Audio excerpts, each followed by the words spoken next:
You're listening to Building the Broncos with Nick Kendell and Carl Dumler, Broncos country's leading draft and scouting analysts. Get on over to milehighhuddle.com to sound off on all things Broncos.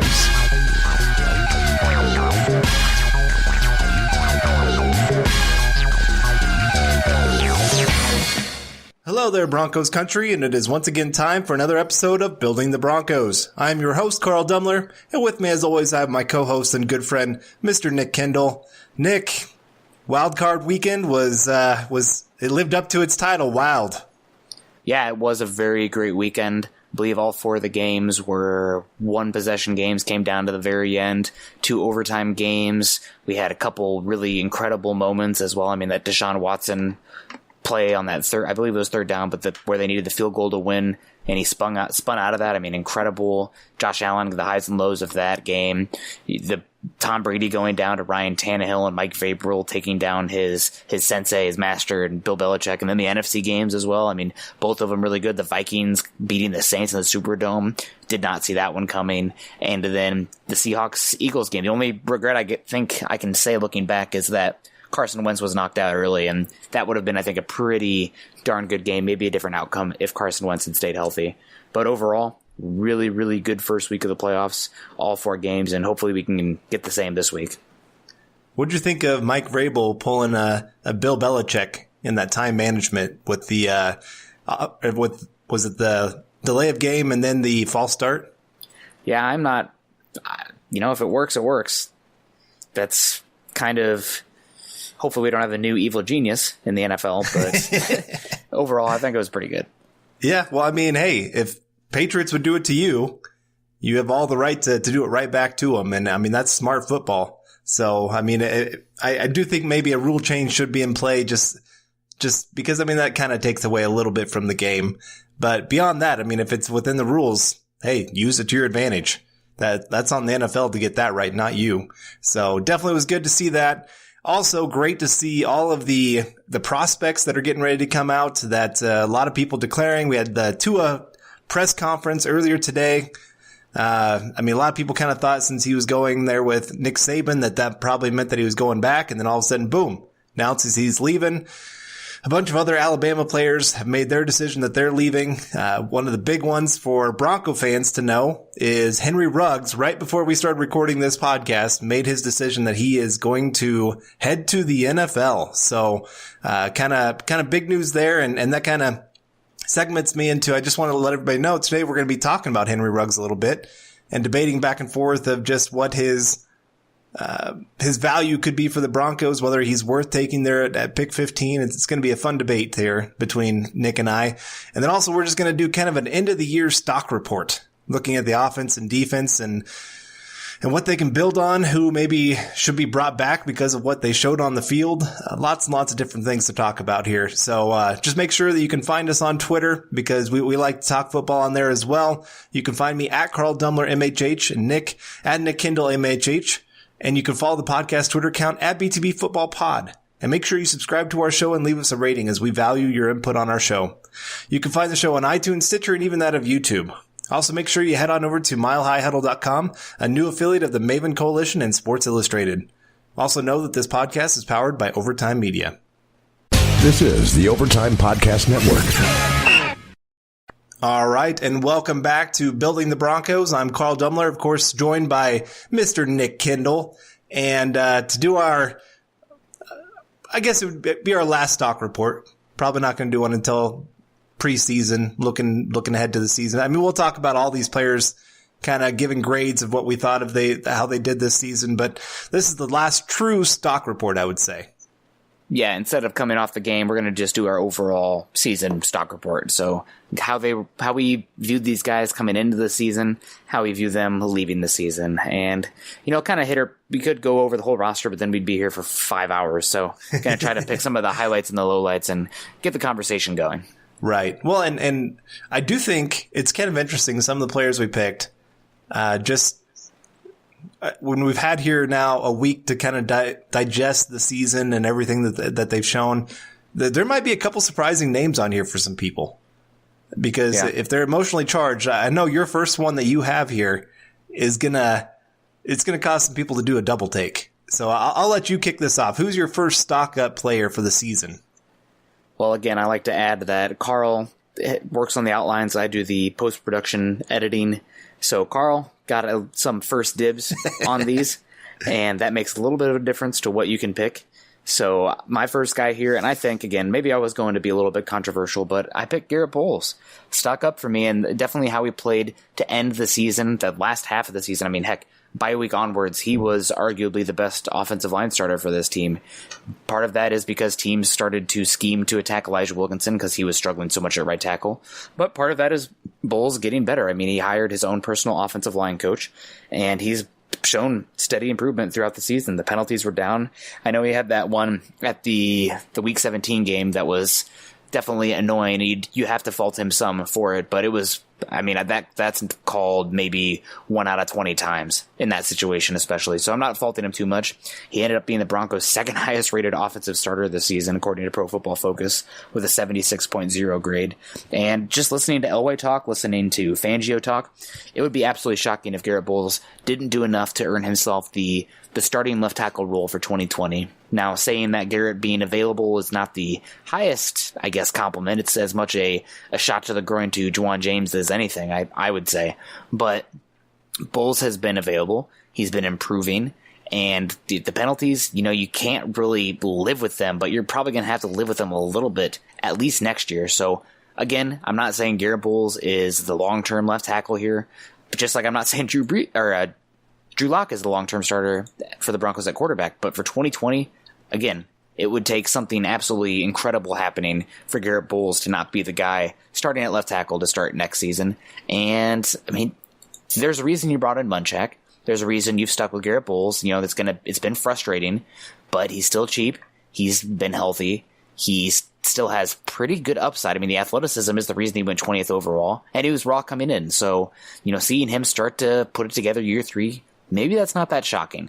You do want to see him continue to improve his technique and obviously drop on those penalties a little bit. But overall, I would say, considering where I was coming into the season, where I was a little bit less optimistic than I am now, and the roller coaster that was the beginning of the year with him, where he struggled and fans are booing him constantly, to where he's at right now, I think it would be a disservice and intellectually dishonest to say his stock isn't up as we close out this season. You're right. I mean, he's, when you look at the grand scheme of how the rest of the offense played, if you take the emotion out of it and the entire career that he's had, you look at this past season and say that wasn't bad. I mean, it's not great by any means, but I remember a lot of people were wanting to trade for Laramie Tunsil. Well, you want to know who had more penalties than Garrett Bowles? Laramie Tunsil. And I do want to say that watching that game with the Texans, a lot of people put a lot on that Texans offensive line for how much Deshaun Watson has hit. I would say 80% of the blame or fault for the reason Deshaun Watson has hit so much is on Deshaun Watson.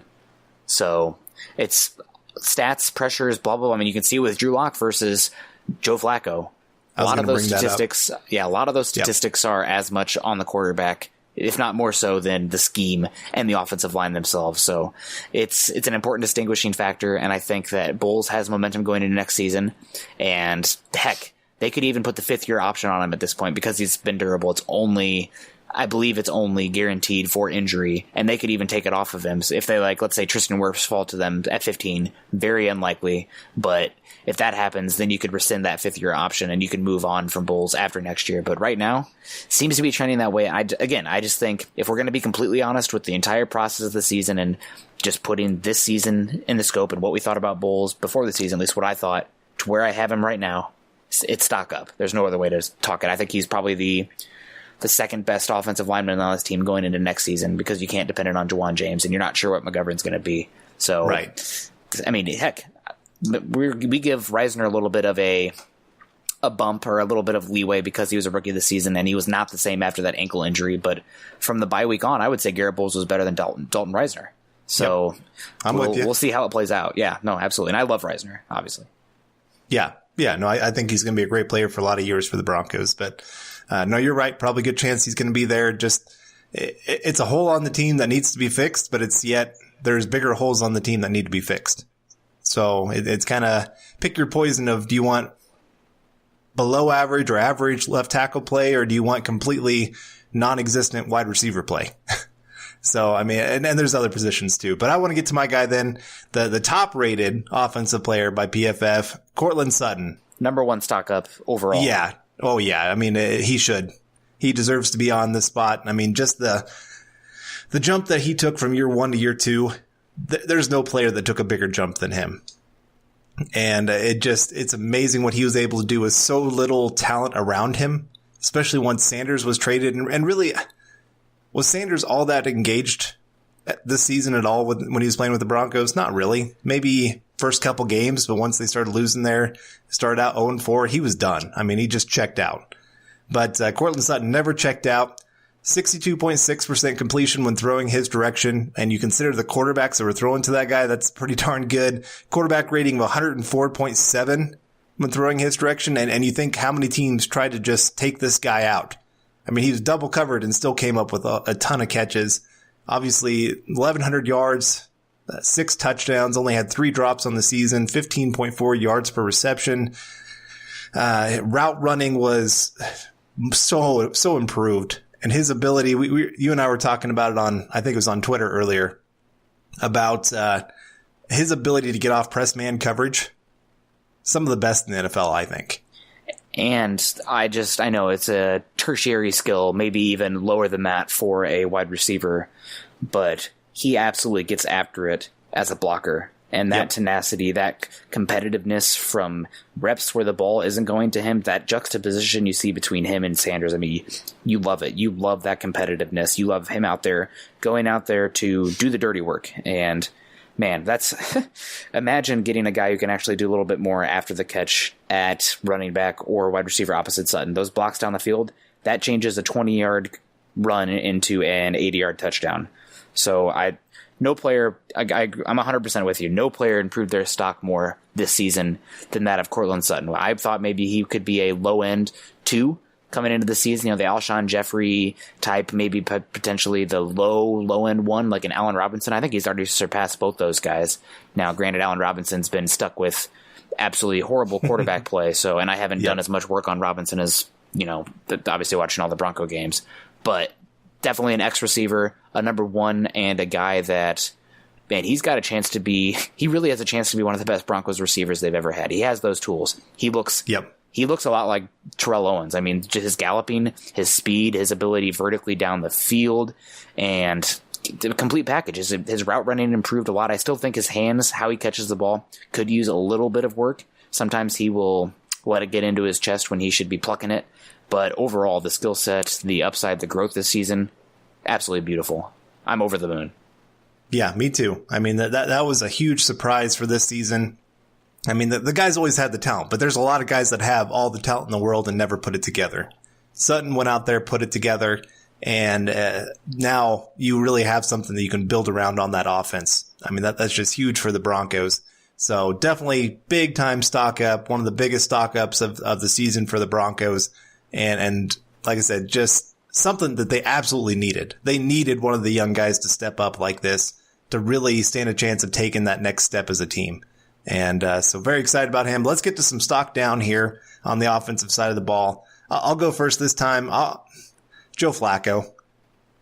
I mean, is there maybe a more disappointing player this year? We go from biggest surprise and best player on offense to maybe one of the most disappointing in Joe Flacco. I would argue my guy's right there. Well, okay, that's true. We'll get to yours in just a sec. But yeah, I mean, this veteran is supposed to come in. Everybody was hyping him up that he's going to really reset his career and really take over. And he's back in the system like he was in 2014 under Kubiak that really gave him his best stats. And he just looked like a fish out of water. He looked lost on the field.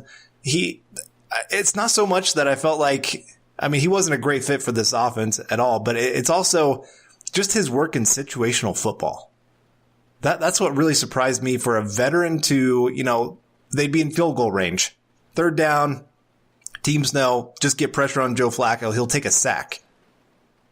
You got to throw it away in that situation. I mean, there's a lot of points taken off the board because Joe Flacco just seemed to not understand situational football. And that's what really surprised me more than anything else with him. I knew he was going to be a statue back there. I knew there'd be some struggles with, especially getting out there on those bootleg plays and things like that. But to not understand you can't take a sack and then to go take a sack. I mean, that's exactly what you're expecting from a first or second year player. Josh Allen just did that in the playoffs. I expect that from a second year player. I don't expect it from, how long has he been in the league? 10 years? About that, yeah. Yeah. So that was just really disappointing. He had a couple bad interceptions that were just at the worst time possible. The team lost momentum, just didn't seem to be the leader that they needed. I mean, the fact that Brandon Allen and Drew Lock can come in and give the team a spark and Joe Flacco just can't, just kind of shows where he's at in his career. And I mean, yeah, the guy's had a decent career in his time, but here in Denver, his time is done. Yeah, definitely agree with you there. He was a massive disappointment. I thought he would be better than Case Keenum.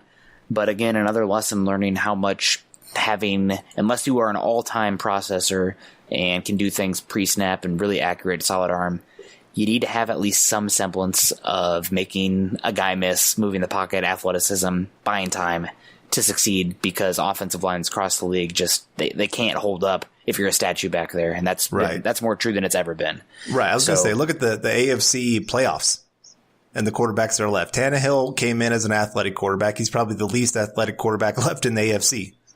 And then, of course, you got Watson, who's pretty darn athletic. Mahomes, who he has incredible ability to escape things. And then, of course, Lamar Jackson, there's not a more athletic quarterback in the NFL right now. So you're right. That just has become such a part of the game. Yeah. And it's why the old guys, the old regime is really just starting to disappear. And I appreciate all that they showed, but it's just not what fits today's NFL. Yeah, and those guys that are like that, they are going to be always very dependent on what's around them. I mean, even look at Tom Brady this year. Their offensive line got much better as the season went on, but not having Gronk, Edelman up and down, they needed weapons on the outside. They just didn't have it. I mean, Goff kind of regressing this season, and he's not a terrible athlete, but he's definitely limited to what's around him. And you can have those guys, but it matters when it comes down to it in the end. So that's a big, I definitely agree with you there. So Joe Flacco, that'll be an interesting trivia question 20 years from now. Remember when the Broncos traded for Joe Flacco instead of bringing in Ryan Tannehill? God, thank God for Drew Lock. He ended up winning 10 Super Bowls in a row after that. But moving on, if Drew Lock is going to win 10 Super Bowls in a row, this guy is going to need massive stock up next season. But right now, he's stock down for me, number one. Juwan James, the Broncos paid him a 4-year, I believe it was $51 million deal, and he was the number one paid right tackle at the time. There was some question about where Trent Brown would play. Now he's the number 3 paid right tackle, but he played just 63 snaps this season. And obviously there's a little bit of he said, she said going on with regards to his knee, his availability, how much he could go to play. And listening to Elway talk about it, in the end, it comes down to how comfortable that individual player feels going out there. He passed medically, but Juwan James has the final decision, and he was not comfortable going out there, saying his knee was buckling, et cetera, et cetera. It does feel like, reading the tea leaves here, we talked to plenty of people in the know that the coaching staff, even the teammates were a little bit, I guess, less than enthused with Juwan James being a guy who, Juwan James is somebody who's not going to go out there if he feels he's at 95%. So, and that's kind of really hard to do in football because you're going to get dings and bruises over the duration of the season. So, didn't see him this season. When he was out there, I don't think it's too much of I don't think it's an outlier that when he was out there, the Broncos offense looked as good as it did all season. And the offensive line looked as good as it did all season in pass protection. That has as much to do with how bad Wilkinson was at right tackle this season. But Juwan James, there's a reason he was paid that big money. The tools, the traits, the way he can move, the size, the athleticism, it's all there. It's all there. But if you're not on the field, it doesn't matter. Your best ability is your availability. Cliche as it is, it's 100% true. And I just don't know how they can depend on him next year. Are they going to go out and sign a tackle? Very likely not. Are they going to go out there and trade for a Trent Williams? Again, very likely not. But they have to. I think it'd be beyond shocking if they didn't walk out with at least one tackle in the top 100 in the draft. It's a pretty good class at the top there. We have had some returns that have been somewhat shocking. Alex Leatherwood being one of them, Alaric Jackson being another, Samuel Cosme at Texas just said he was going to return. That one's not as shocking, but still, it's a solid tackle class, and the Broncos, I feel like they have to walk out with a guy in the top 100. Doesn't have to be a first rounder or bust. If you do end up with Jedrick Wills, Tristan Wirfs, or Andrew Thomas at 15, I think unlikely, but okay, great, but it doesn't have to be that. But either way, you can't go into next season with Elijah Wilkinson being offensive tackle 3. You need somebody there because you can't depend on Juwan James, because I don't know if he's tough enough to go out there and play and make it through a full season. You just can't put yourself back in that situation. So pencil him in at right tackle, but you need to have a third offensive tackle to have ready to go, not only for Juwan James, but to also kind of push Garrett Bowles on the other side. But stock down for me. I was really excited about the Juwan James signing. He's younger than Garrett Bowles, former first-round pick, the athleticism. I mean, Mike Munchak wanted that guy. Chris Cooper came from Miami. He knows Juwan James. This ended up being an absolute bust of a signing year one. Hopefully he'll get it together next year.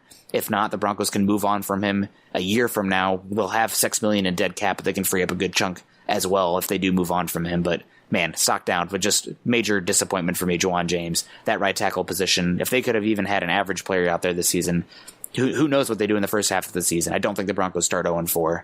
So it's a disappointment. He's a disappointment. Definitely stock down for me from the beginning of the season to now. Did you see Zach Ertz talk about his injuries? I did not. So he, at the end of the season, said that he had 2 fractures, lacerated kidney, was peeing blood, had to be rushed to the hospital the next day, couldn't even get out of bed by himself, but yet then went and played a football game that weekend. Wow. Well, so, some guy, and hey, I can't fault a guy if he's hurt. Like, I don't know what kind of pain he's in. And if your knee's not feeling good and you're playing tackle, I mean, that can't be a great feeling if you're not sure if your leg's even going to be underneath you the second you take a step wrong. But yeah, I mean, there's some guys, they're built they just can't miss a football game. I mean, there's something in them that I'm going to play through the pain. It doesn't matter what kind of pain it is. Other guys, I mean, there's a mentality that comes with some of that. And again, I'm not going to fault a player that's hurt, wanting to sit out and not injure himself worse than he already is. I mean, Juwan James was afraid that he'd have to go get surgery if he injured himself more than he already was. I can't blame a guy for not wanting to go get surgery, but you also need to know, most likely in the NFL, about the only time you're maybe going to be 100% is snap number 1 of the season. Yep. After and that's that, about how long it lasted for Juwan James. Yep.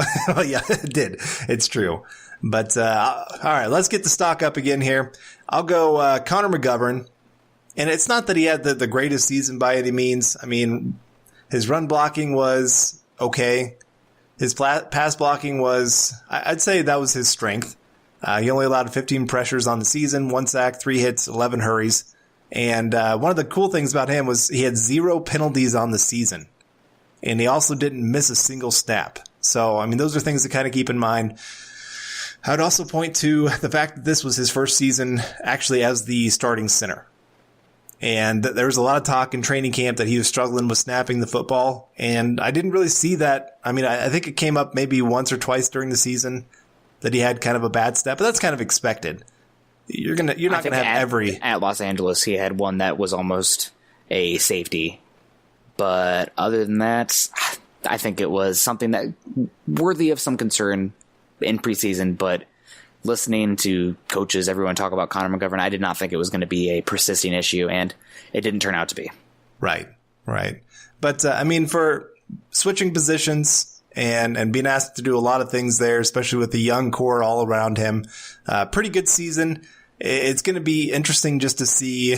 I kind of put him on here just to have the conversation about whether to pay him or not, because this is supposed to be a pretty good center class in the draft.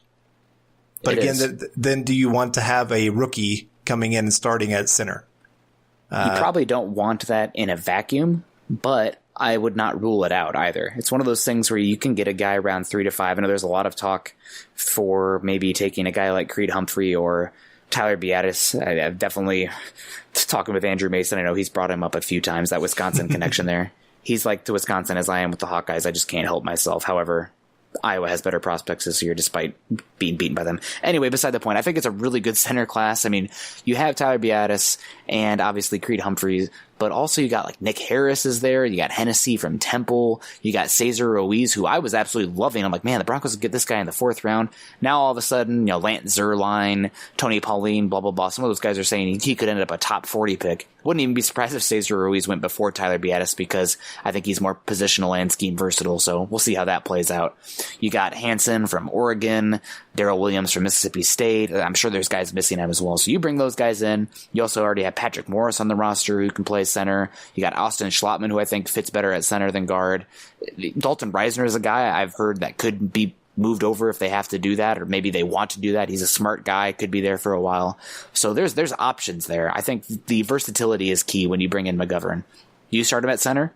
Maybe, but I think you're just as likely to move her over at right guard. I think there's not really a difference there. I think if there's this false narrative out there that McGovern's so much better at guard than he is at center, I don't think there's much, if any, difference there. Right. So you bring him back. He's been healthy. He's been durable. I guess in the end it comes down to, are you willing to pay an interior offensive lineman who isn't a top 10 center or guard that market shifting 10 to 11 million APY? And therein lies the question. Well, it does, because I mean, then you got your boy Brandon Scherf, who's probably going to get 14, 15 million maybe. Yeah, I mean, are you wanting to pay him more? Would you want to go up an extra $3 million to get a top tier guard or pay Connor McGovern? That's tough. Then with Scherf comes the injury question. You also have Joe Thuney from New England, there's a little bit of skepticism there from me just because of Scarnecchia, and he's not as good as a run blocker as a pass blocker, and Brady gets the ball out quick and is a good pocket manipulator. But I think personally I'd probably rather pay Scherf, even knowing the injury history and concerns, because you have a chance to get forget top 10, we're talking potential top 5 best guard in football level of talent. And that the only reason he is even going to be potentially available is because he finished the last 2 seasons injured, and the Redskins training staff and field are absolute jokes. So sorry to any Redskin fans listening. I know there's probably one. I'll send this to my buddy Matt, who I like to tease on Twitter about that. But I would probably pay Scherf instead of paying McGovern. But if you don't allocate those resources, if you don't want to put $14, $15 million on a guard with some injury concern after just paying James, then I get it. But again, James's contract, the fact you can get out of it after next year for $6 million dead cap, you don't want that, but you can free up a bunch of cap that way if you have to, and then you're out of it. So I would probably lean towards Scherf in that regard, but I would understand if somebody was more pro McGovern. Yeah, I'm with you. I would take the risk. Just the huge upside that you get adding a player like that, and just, I mean, the team is young. Yeah. Even though you've paid Juwan James, you're still pretty darn young and pretty darn cheap on offense right now. Yep. And so you can afford to pay a little bit more even at the same position of offensive line, because you have so many other places that are so cheap. So I don't know. It'll be interesting. McGovern, like I said, he's been stock up. He's been that durable player. He's been able to play 2 positions at least at an average level for the Broncos. And so I'm interested to see. It wouldn't disappoint me to see him back, but it also wouldn't surprise me to see him go either. But who's your second stock up here? My next stock up, and this one's a little bit more under the radar. I didn't pick any rookies I didn't pick any Broncos draft class rookies because of that. But one that I had, his stock was 0, I would say, coming into the season for the Broncos. And he really kind of carved himself out a niche role here towards the end of the year. And I didn't want to go with Deshaun Hamilton because it was just, that the end of the year, I guess you could say stock up with him, but I wanted to highlight Andrew Beck. He did not have a great Pro Football Focus grade. They only 58.8, but he's so interesting to me. Kind of that tight end, fullback, H-back. Was a very nuanced route runner, I thought, for the position. He gave linebackers a hard time out of the backfield, and he improved as the season went on as a blocker as well. Now, is he going to be running those ISO plays where he's just absolutely destroying a linebacker at the gap, kind of like we'd seen from Jano? Or is he offering even the special teams ability of Jano? No. But I think the overall skill set here and the versatility and the Broncos using him in the pass game, the run game, wanting to get a little bit more physical and heavy, he's a guy I think is going to make this roster. And, you have Jeff Hireman here right now as that Y tight end to Noah Fant's F tight end. You can move on from him. He was injured again this year. He's an okay inline blocker, probably your best inline blocker, not dominant, but solid. And you can dump it off to him, but the injuries, the contract, you could move on from him. The guy who really did not impress me and wasn't even worth a stock down because it wasn't that high on him coming into the year, but Troy Fumagalli, probably one of the more, meh players on this roster.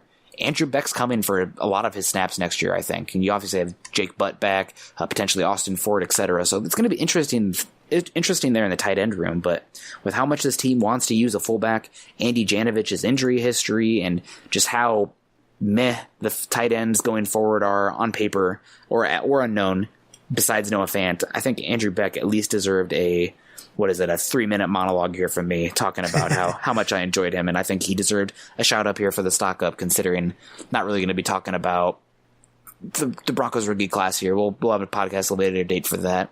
Right. And I mean, Patrick Hamilton, Hireman, Lindsey stock up. I would say Lindsey, if anything, maybe stock down a little bit, but I'd say stock even than anything. So just by default, Andrew Beck, shout out. Good job. We'll see you back here next year.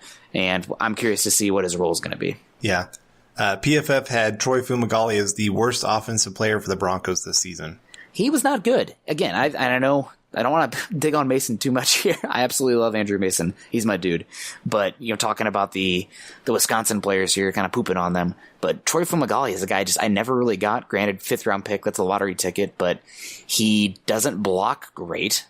And he's not great after the catch, and he's not just a great athlete in space. He's just not good enough at any one thing where you kind of have these specialized skill sets starting to evolve with the tight ends even.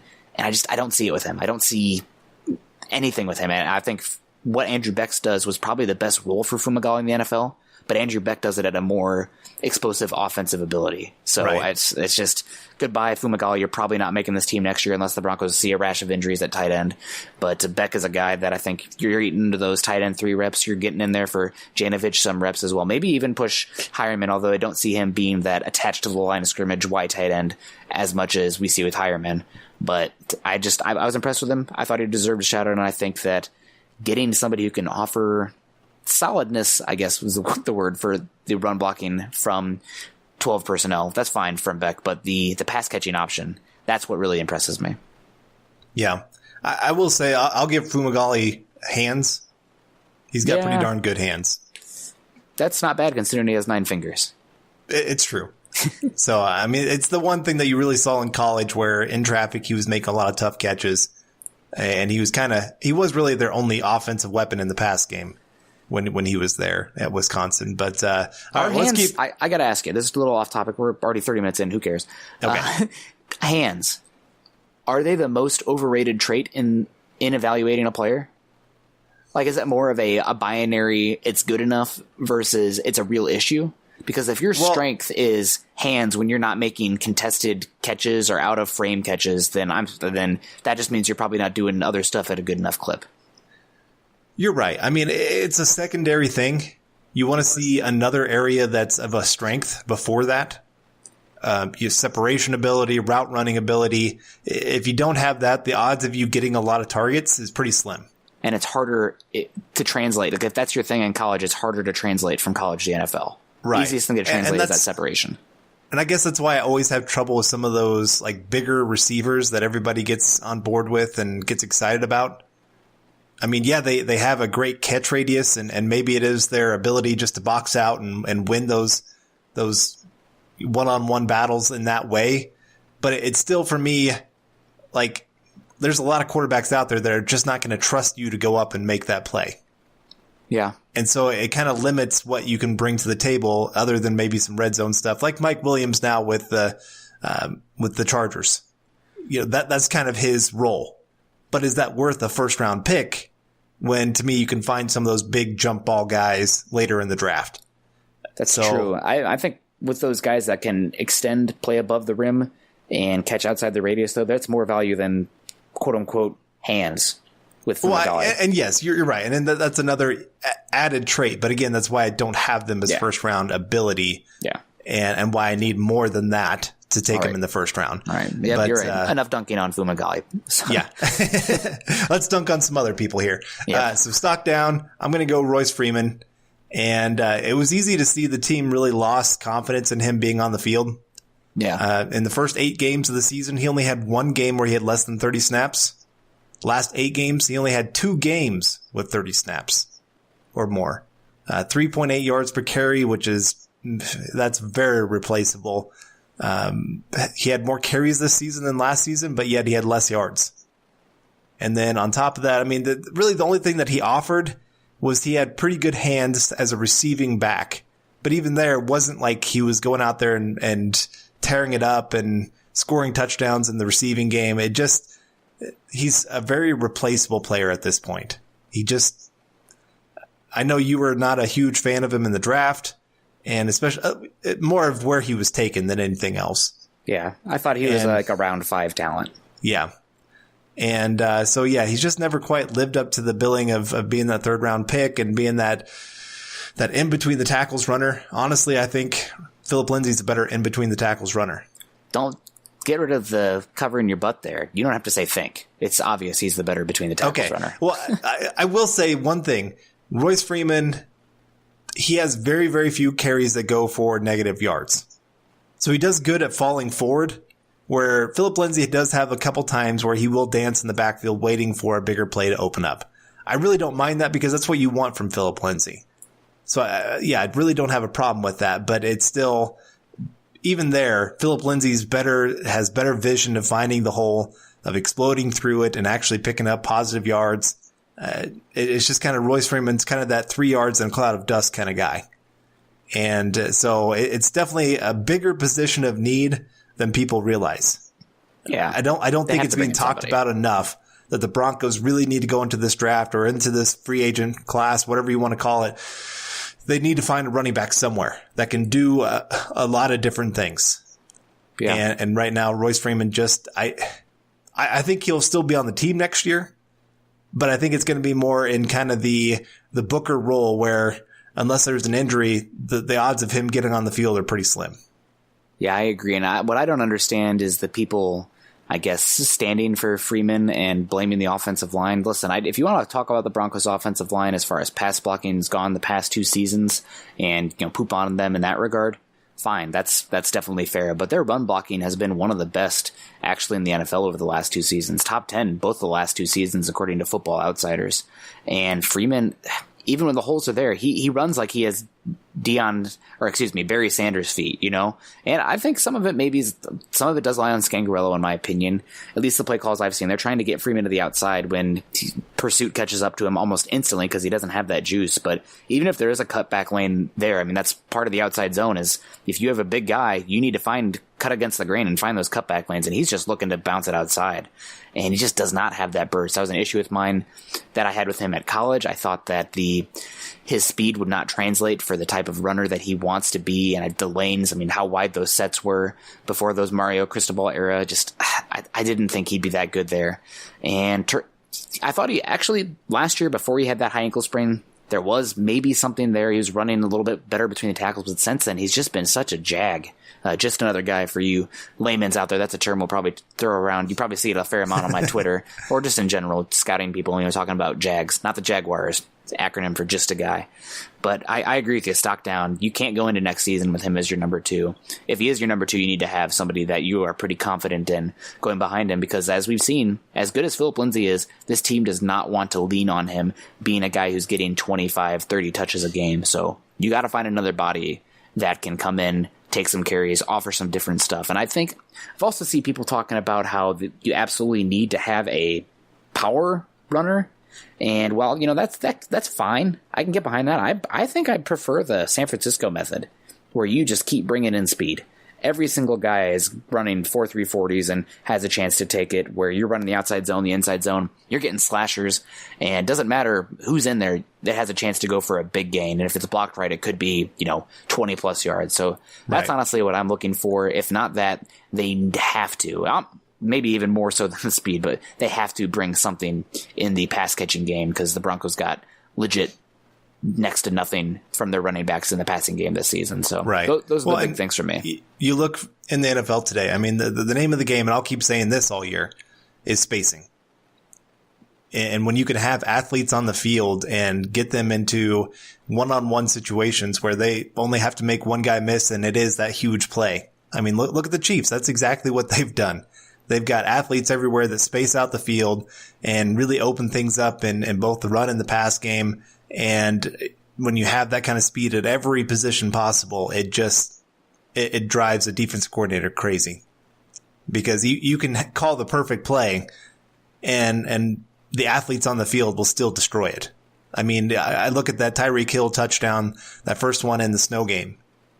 Actually, the defensive call was perfect, if you really think about it, where it was supposed to be Chris Harris and Simmons, covering over the top, Harris underneath, and they still, that speed beat them. They just couldn't keep up with it. And so for the Broncos, still having that speed at running back, whether it's Lindsey on the field or another guy coming in, because there's a lot of really great athletes at the running back position in this draft. And I definitely don't think you should ignore them just because you think you maybe need a more of a power back. Yeah, I agree with you. So I guess we should probably take a break here. We're already 40 minutes in. This is our second attempt taping this, guys. So we'll be right back. Don't go anywhere. This is the Overtime Podcast Network. Alrighty, and we are back on the Building the Broncos podcast. I am Nick Kendell along with Carl Dumler. We're doing our end-of-season stock report, and we're back up here to stock up now on the defensive side of the ball. For me, stock up here on the season, a guy who had very little stock coming into the year, except maybe from his college fan base, who's now quickly become a fan favorite. Alexander Johnson, A.J. Johnson, University of Tennessee. He did not play in the NFL for a while because of pending legal status, and the Broncos signed him last season, brought him on this year. He kind of looked pretty good in preseason, had flashes. I thought definitely had a chance to be a 2-down thumper. Not sure about the 3-down ability, but we'll see. Didn't get his chance until week 5. Corey Nelson gets hurt. Yeah, Josie Jewell gets dinged. Alexander Johnson comes in, and that Chargers game, plays one of the games, probably his best game of the season, if not close to it. Flying around. He finished the season from Pro Football Focus with an 88.7 grade, which is, that's really, really impressive. And had 61 solo tackles, 34 assists, 33 stops, 15 pressures, and 11 hurries. And I do want to point out to him, everyone's looking for this coverage backer. Look at the 15 pressures, the 11 hurries. That wasn't his role. If the Broncos could afford it from the look from the personnel, they were going to try to send Alexander Johnson to create some pressures because he's not a coverage guy, and that's okay. Put guys in places to succeed. Really similar to Donta Hightower. I think I've used that comp here before, but there's a reason you're not putting Donta Hightower in space. They're shooting him up the A-gap. You see a lot of the same from Alexander Johnson's size, strong.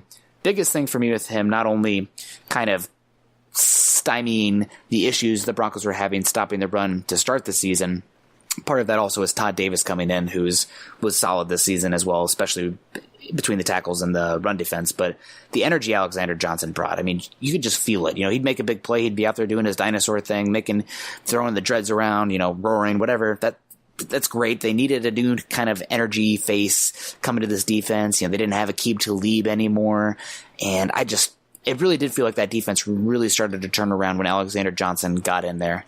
Probably a little bit of coincidence there because the defense was starting to come together. Chemistry matters, new scheme, blah, blah, blah. But I think we'd be remiss if we didn't mention Alexander Johnson as one of the first guys on the defense as a primary stock-up candidate because he had such a good year. And I think is he going to be a long-term Bronco linebacker? I think he's going to be 28 years old next year.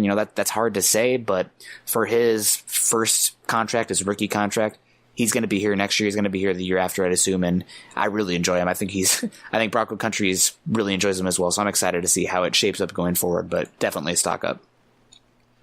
I think one of the things that you didn't quite mention there that really surprised me with him is he was really, really smart on the field. Yes. He was one of the best at actually sniffing out those screen passes and understanding where the ball's going, all those kind of things. He just wasn't a missile coming downfield. He was actually a guy that understood, okay, I see what's happening on this play. I need to get out here to make this play. And he's a very, very sound tackler on top of that. And so I was very impressed with that, because you see a lot of pretty decent athletes come out at the linebacker position that can fly downhill, but they can't actually read what's going on the field. And teams really take advantage of that. If we know these guys are going to blitz and they're not going to understand that the running back's going to come out right over here and be wide open with 3 or 4 blockers in front of him. And that always costs the team. And so for him to have those kind of instincts after, really just kind of getting thrown into the starting lineup is pretty darn impressive. And so very hats off to him. But I'm going to go, the easy choice here, the guy that was the second team All-Pro, could have made an argument for being first team, but hey, we'll wait for next year on that one. But he was PFF's highest rated safety this year, had only 4 missed tackles on the season, allowed only a 53.2% completion percentage when he was thrown his way, only 240 yards receiving. This is the stat that just really jumps off the page at me. Allowed a quarterback rating of 32.1 when throwing his direction. That is outstanding. 4 interceptions on the season, 11 pass breakups, and only 1 penalty. This guy is smart. He's athletic. He is durable. He is a great guy in the community, in the locker room. Just everything that you want in a player, Justin Simmons fits that bill. And there's a reason that the Broncos have made it very, very clear this guy's not leaving Denver. They're not even going to give him a chance to hit the market this year, whether that's through the franchise tag, whether that's through a long-term contract, whatever it may be. But he will be a Denver Bronco next year and deserves to be one and deserves to get a huge contract. I don't care if you're paying him $15 million a year. He deserves it. He's ranked up there with the top safeties. And even if he's not the top safety, he's actually among the top safeties. And he fits this system just perfect. I think he can even have a greater year since, he kind of started out a little bit slow, but as the season progressed, you could just see this guy knew exactly where he needed to be on every single play. I love it. We've been waiting for this from Justin Simmons. We've been saying it for 2 years. We think that Justin Simmons is that guy that's going to emerge for the season. And this year he finally made us right. So very, very excited about that. Excited that he's going to be our Denver Bronco for a long time and anchor the back of that defense for a long time. I want to hammer home a point of yours is I think this scheme is absolutely perfect for him as well. Simmons, he has range and length and he can play that cover 1 free safety, but he's not a true canopy over the top single high safety. That's not his game. He's not Ed Reed back there, or let's a modern day example of Earl Thomas or Malik Hooker. And he's also not that dichotomized strong safety in that you see in a cover 1, cover 3 scheme where they're almost kind of a linebacker type, the Cam Chancellor being a great example, even TJ Ward, but being kind of that do all jack of all trades kind of safety on that back end where if it's a cover 2 kind of look, cover 4 look, or he can come down, he can play in the nickel, he can play overhang safety. The field's split in half a lot of times, so he doesn't have that responsibility. He doesn't have to be a total full-time box safety. It's perfect for him. It really is. And I don't know how often people check out, profootballreference.com, but his first 3 seasons in Denver, he was listed free safety, strong safety, whatever. This last year, including Kareem Jackson, they just listed him at safety, just an S. So hats off to them as well for noticing that in this Broncos scheme, the nuance of free safety versus strong safety isn't such a thing. It's more just straight up safety because you're going to ask both those guys to do essentially the same thing. They need to be versatile in that regard. So hammer home that how good this scheme is for him, that too high safety look. It's perfect. I'm really excited to see him going forward. Pay the man. He's going to get $15 million a year, and I think he's worth it. So moving forward, stock down for me. And this one, I'm cruel. I know I'm cruel, Carl. I'm not. You have to be the nice person on here because I'm just a jerk sometimes. But stock down here for me because any chance I can to do a victory lap on this pick. DeMarcus Walker, not a great year. He had early in the season, had some games where there were some solid sacks, that swim move he can have, especially if the quarterback is being pushed off his drop, that back foot. He can be pretty good and get secondary pressure if those edge rushers move the quarterback off the spot. But then he got sat down. And why is that? Well, because DeMarcus Walker cannot anchor and hold up at the point of attack to save his life. And when you do that and you get pushed off the line like he does regularly, then you're not going to see the football field. There is a niche for him, but it's very limited, nickel dime package pass rusher. And guess what? He got passed at the end of the year by Draymond Jones, who was coming on and shows, and from my eyes, has more burst and more power than we ever saw from Walker. He doesn't have that swim move quite yet. He does have Draymond does have a good, not a swim, a spin move. Too close. But Walker, he had a chance this year. Derek Wolfe goes down. A new scheme that's supposedly going to be better for him and his fit. And Gotts is injured. Shelby Harris twinged his knee as well. I'm having a hard time with words today. Twinged his knee as well. So you had a chance, Walker. Got surpassed by Draymond Jones. He's one that was inactive a fair amount this year. Would not be surprised if he did not make the 53 this season. Had a chance. This probably was it, and he just did not grab the bull by the horns. Yeah, that shoulder injury really ruined any kind of momentum he was building there in the middle of the season. And after that, he couldn't get back on the field. He got surpassed by a rookie. Right, exactly. And that's what you're hoping for. But really, they had to draft Draymond Jones because DeMarcus Walker wasn't working out. So, that's kind of what happens when you fail at one area in the draft. You have to redraft to kind of fix old problems. And so I'm with you. It just a couple of those guys on the defensive line. You could add Adam Gotts to that list of a guy that just didn't quite live up to what you were hoping for this season. He was a little bit of a scapegoat at one point. It wasn't always his fault, but yet he wasn't playing great either. So it'll be interesting to see what they do on that defensive line. But just kind of keep this moment moving because I want to get to our last conversation. I'm excited about that one. Stock up. I'm going to go Derek Wolfe. And part of the reason I have him on here is because I think people really underestimate his season. And people kind of overestimate Shelby Harris's season.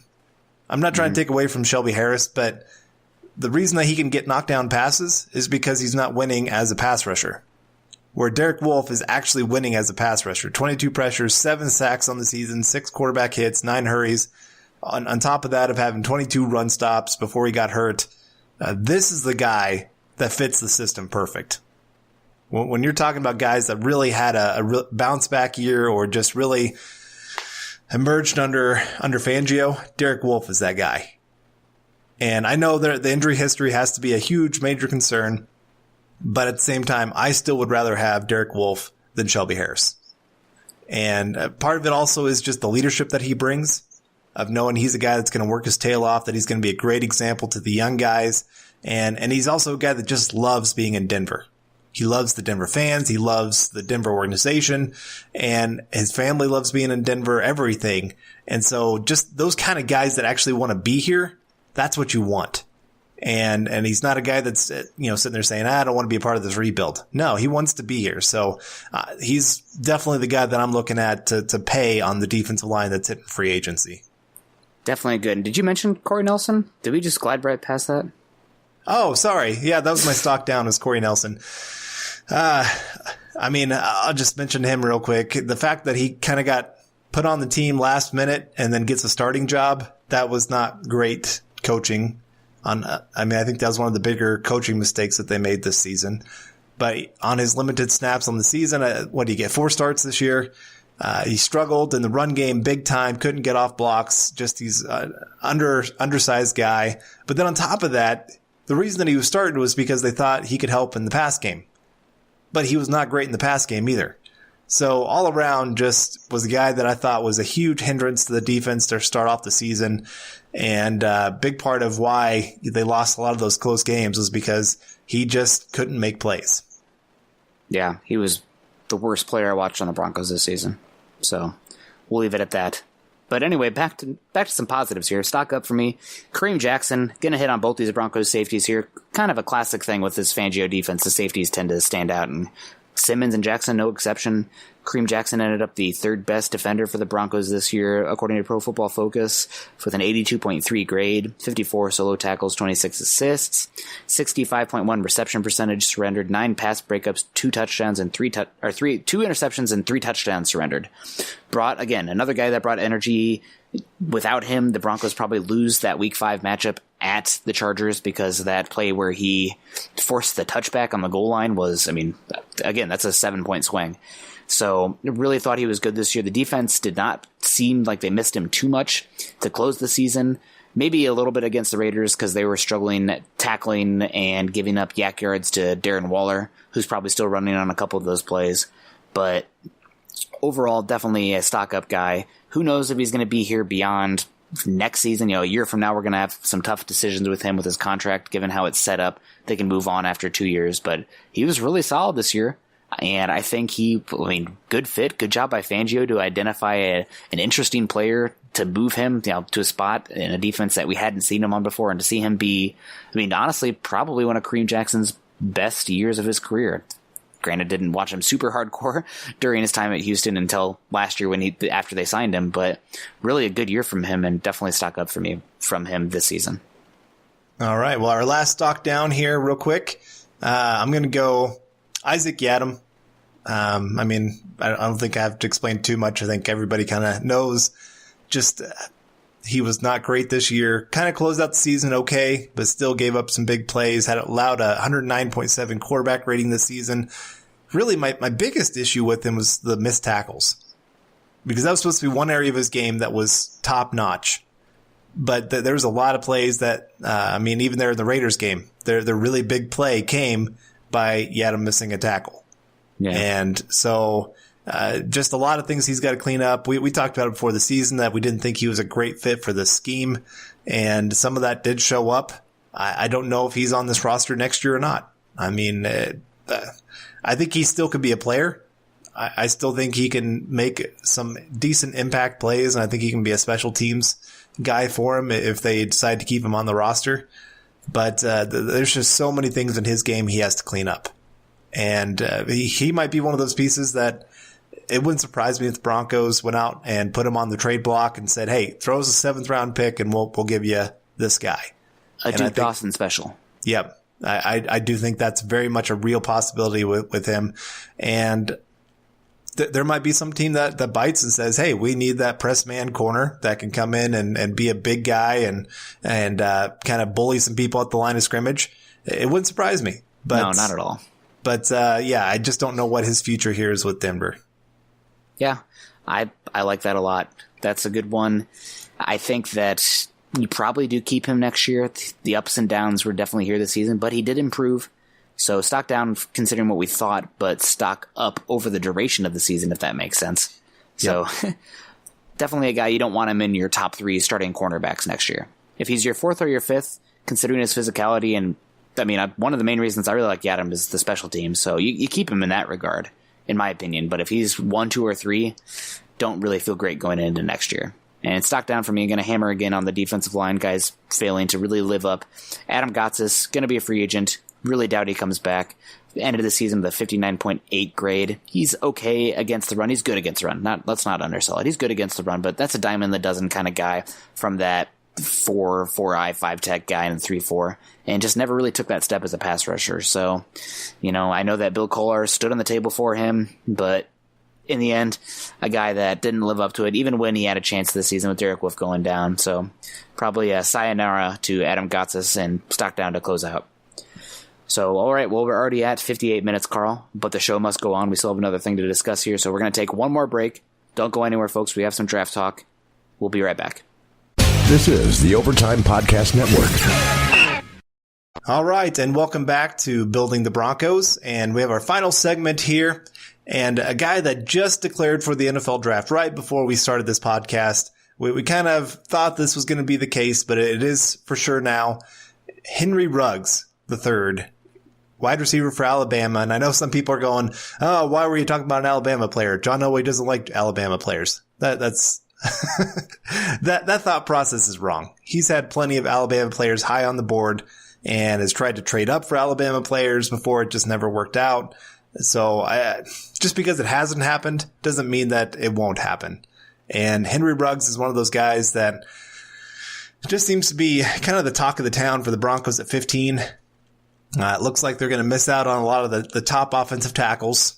It looks like they're going to miss out on maybe Jerry Jeudy and CeeDee Lamb at the wide receiver position. And so there's a chance that Henry Ruggs is going to be there at 15. And for the Broncos, I mean, they're needing, you've been talking about it for I don't know how long, even before this last season started, that the Broncos need speed. They need somebody that can take the top off of defense. And even beyond that, just a guy that can take a 5-yard pass and turn it into an 80-yard touchdown. Just somebody that the jet sweeps, the screens, right. The overall element of speed and how it can be utilized and create explosive plays and how it dictates coverage. I think we saw it in we'll keep coming back to it. And it was a snowy game, but still the pass game for the Chiefs was going. The Broncos tried to match up in man coverage with the Chiefs, and guess what? Tyreek Hill continually beat the poop out of them. What do the Broncos do? They go to zone coverage, and then, hey, now you have Travis Kelce beating you. But having a guy, and the Broncos would have to live with it, because as much as Travis Kelce was killing you, it's not to the same extent as that speed receiver was in Tyreek Hill. It's not as, instead of you're getting slashed, in the stomach instead of the throat. Right. So as graphic as that is. So it's speed dictates coverage. It's that simple. Right. And so then, of course, like I said, that brings us to Henry Ruggs.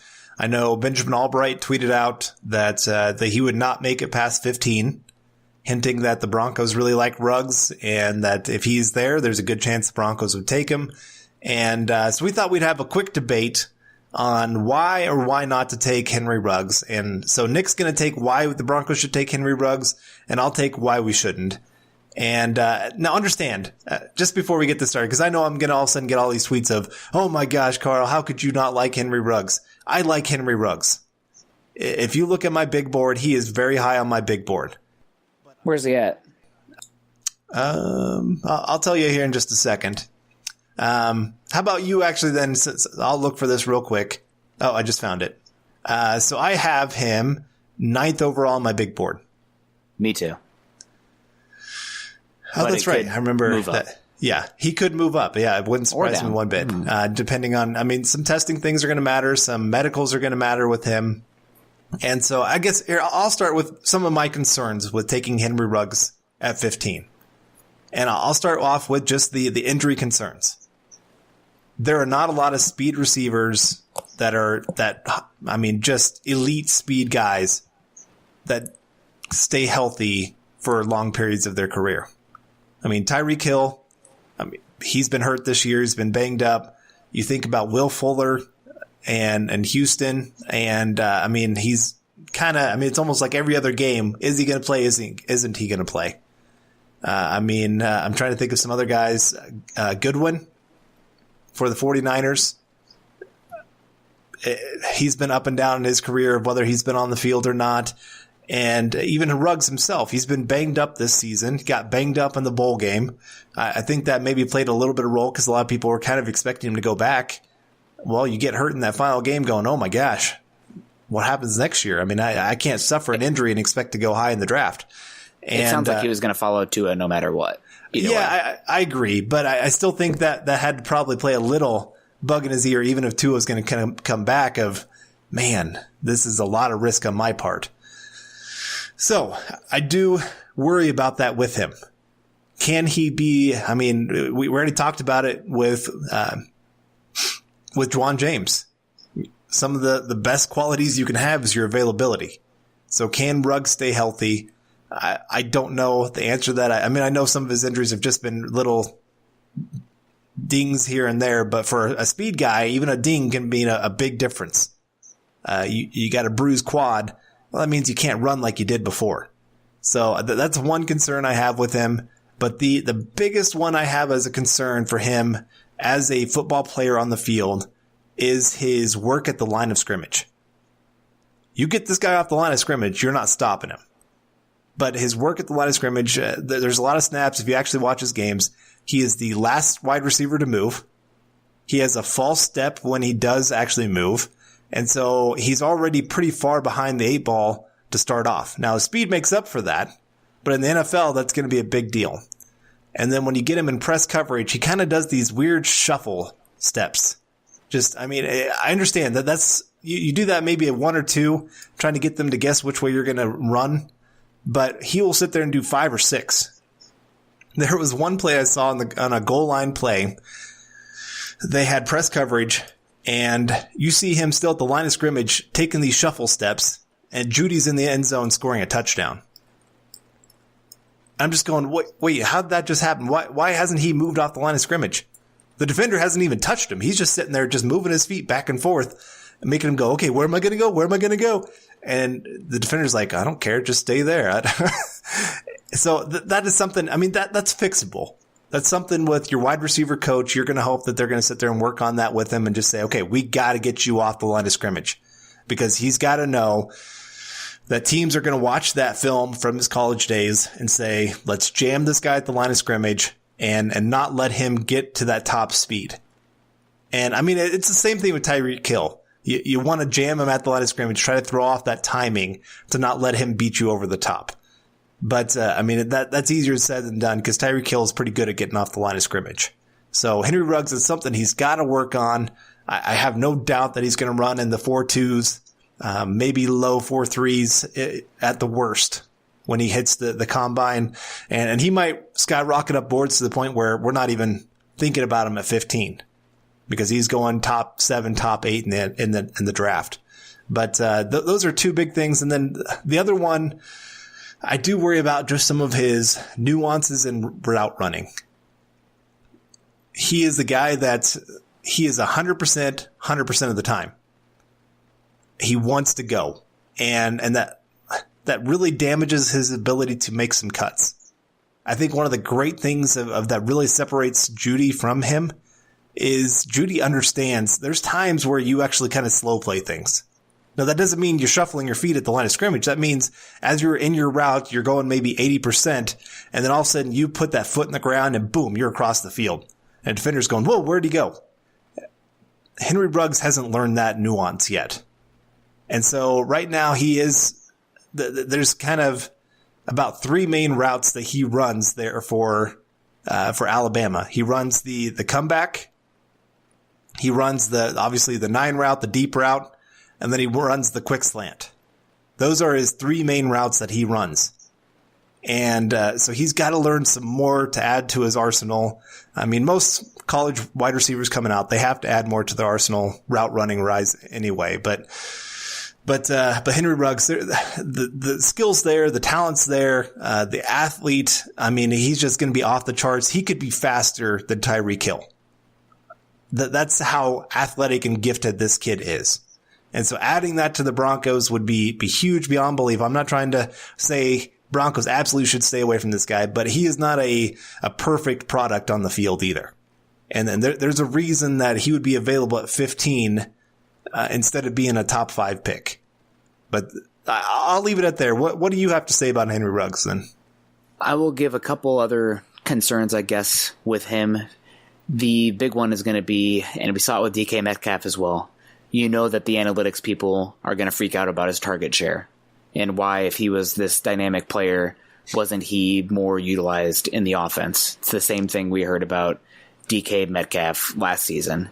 Yeah, and I guess this would be my argument for Ruggs on that. I don't think he was a great fit for their system. I think Tua he's more of a horizontal passer because he's accurate.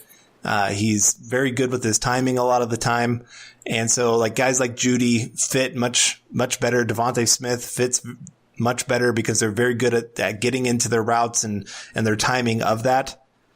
Where Ruggs, it is because he can take the top off a defense, and because then that means those comeback routes usually are open because defenders are so worried about getting beat deep.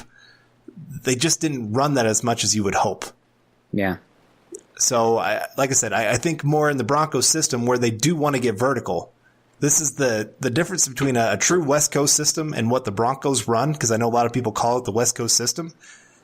Even Kyle Shanahan has said this. It's not a West Coast system. He says, because we want to get vertical. We want to be able to beat you on one play. We don't want to get to 3rd down and short. We want to beat you on 1st and 2nd down.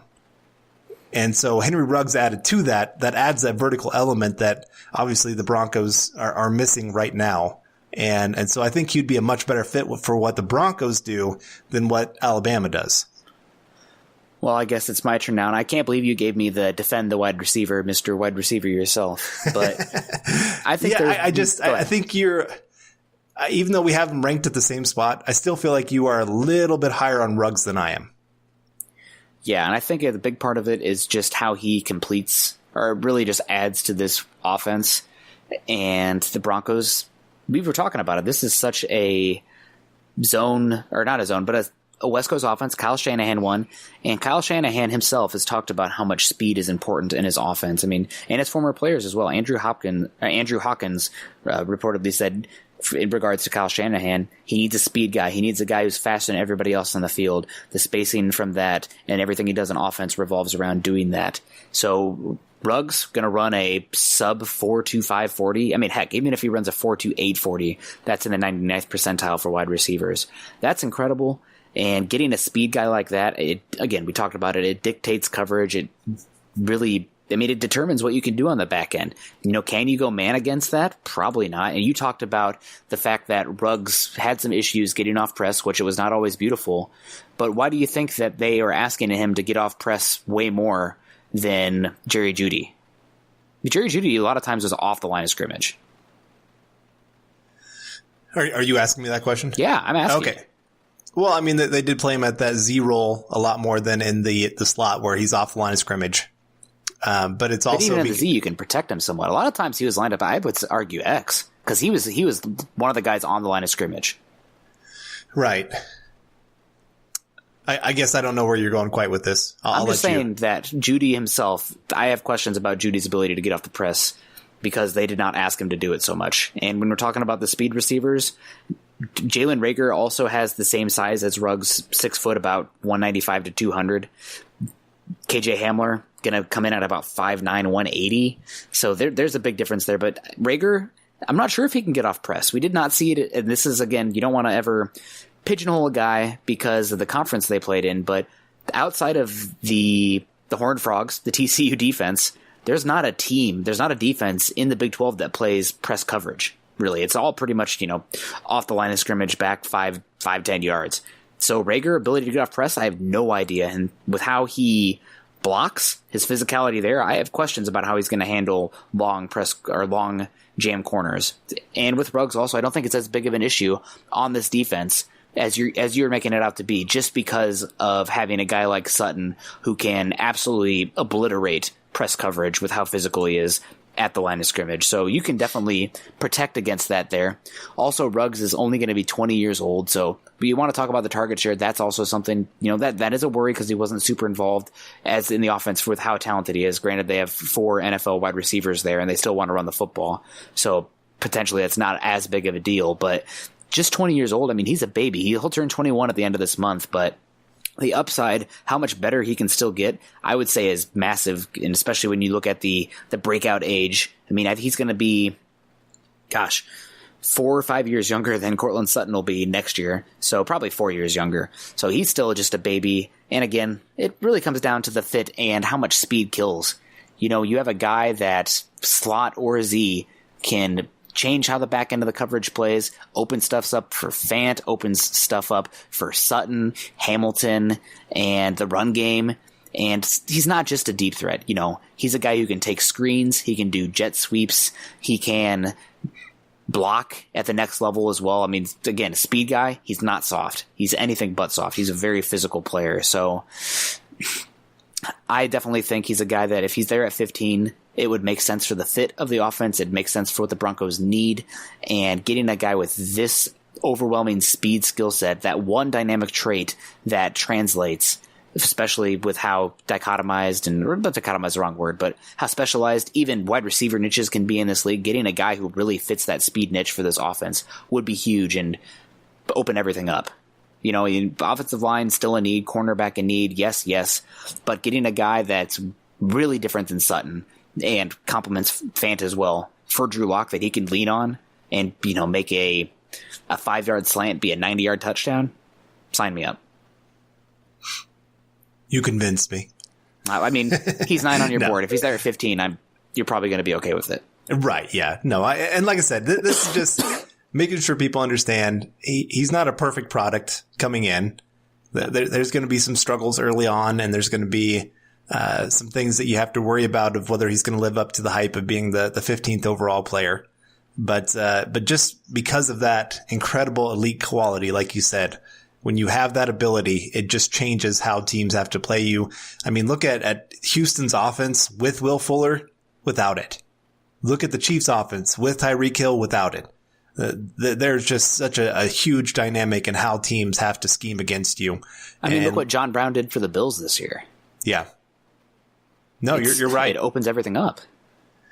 And so, yeah, when you can have that, and like I said, as much as I'm debating against Henry Ruggs being the pick at 15, I mean, I'd still be ecstatic that it was. I just see some things that make me a little concerned on how teams can scheme against him and how they can stop him early in his career.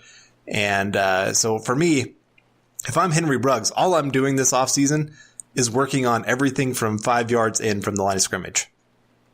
And because if he can win that, if he can get better at that area, I mean, the sky is the limit with this kid of what he can do on the field. Because, I mean, if you go look at his highlights, most of his highlights are not actually deep throws down the field.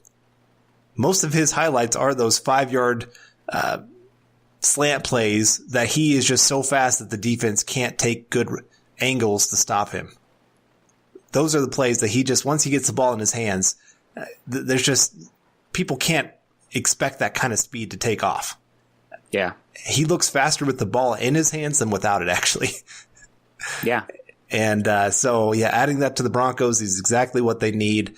It just opens up the entire offense. I mean, you have to keep a safety back there to help out over the top. You can't play that guy one-on-one and expect good results. Yet at the same time, you can't expect the other side with Sutton. It opens up everything for everybody else and opens up the run game. It's the piece that they need. And so I'm all for it. Like I said, I do have a few reservations that I've seen in his game that part of me kind of goes, well, is it worth it? Because like a guy like KJ Hamler, I'm getting much, much higher on him than I was before, the more I watch him.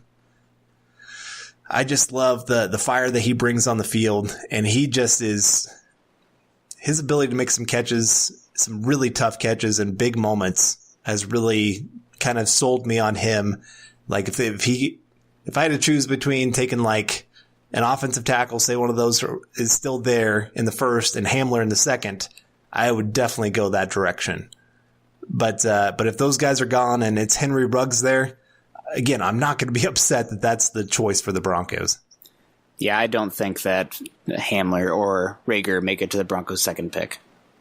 So, speed kills. I'm guessing and I think if, say, the Broncos take somebody at 15 that's not a wide receiver, I think that's when they make that decision to trade up. Yeah. Yep. So, all right, well, we're definitely going to talk about this more as the season goes on, but we're already at an hour and 20 minutes-ish, so we should probably wrap this up today. You can find Carl on Twitter, at Carl Dumler MHH, and you can find myself at Nick Kendell MHH. Make sure you head on over to Mile High Huddle, an affiliate of the Maven Coalition and Sports Illustrated, as the Building the Broncos podcast is powered by Overtime Media. You can head on over to iTunes and leave us a 5-star rating and a comment, as your support can help us continue to bring you a Denver Bronco Deep Dives. You can follow the Building the Broncos podcast and all our other great audio content by subscribing to the Huddle Up podcast wherever you listen to your shows. You can follow us on Twitter, at Mile High Huddle and at BTB Football Pod. For Carl, I'm Nick, wrapping up another episode of the Building the Broncos podcast. We hope you guys enjoyed it, and we'll see you soon. Go Broncos. You've been listening to Building the Broncos. Join Broncos Country's deep divers at milehighhuddle.com to keep the conversation going.